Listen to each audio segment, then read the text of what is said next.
Nadamay ang ilang sensitibong dokumento sa sunog sa opisina ng DPWH Cordillera Regional Office sa Baguio City. Nakatutok si Oscar Oida. Alas 5:30 ng hapon kahapon, nasunog ang bahagi ng DPWH Cordillera Regional Office sa Baguio City. Bantay sarado ngayon ng Baguio City Police ang gusali at walang pinapapasok sa nasunog na bahagi. Kahit pa si DPWH Assistant Secretary for Regional Operations for Luzon, Romel Tello. Sabi ni Baguio City Mayor Benjamin Magalong, utos daw ito mismo ni DPWH Secretary Vince Dizon. Nagbigay siya ng instruction na ituloy-tuloy lang yung pag-secure dun sa site at walang papapasukin. So 24/7, pinagbabawal namin anybody, pati mga DPWH personnel na pumasok dun sa site na yon. While ongoing yung ating investigation. Scene of the crime investigation.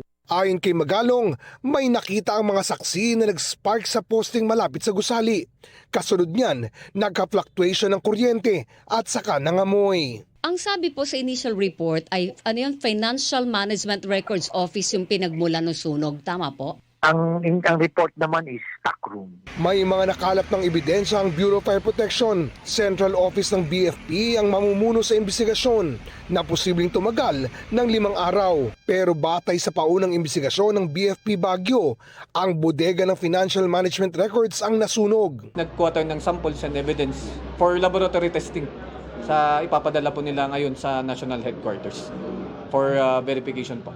Ayon sa isa sa mga investigador ng BFP, nadamay ang isang malaking vault na naglalaman umano ng mga masiselang dokumento ng ahensya. Fireproof ang nasabing vault, kaya ligtas daw ang laman nito na pawang mga duplicate copy ng mga dokumentong naisumite na sa Commission on Audit. Pero sabi ni Magalong, may mga sensitibong dokumento ring nasunog. Siguro it will take about 5 days. Siguro by Monday, magkakaroon na talaga ng linaw kung ano talaga nangyari. Sinusubukan namin kunan ng pahayag ang DPWH pero wala pa silang tugon sa ngayon. Pero batay sa nauna nilang pahayag, nakikipag-ugnayan ang ahensya sa BFP at sa Baguio City LGU para sa investigasyon. Wala ring nasaktang empleyado ng DPWH. Para sa GMA Integrated News, Oscar Oida, nakatutok, 24 oras.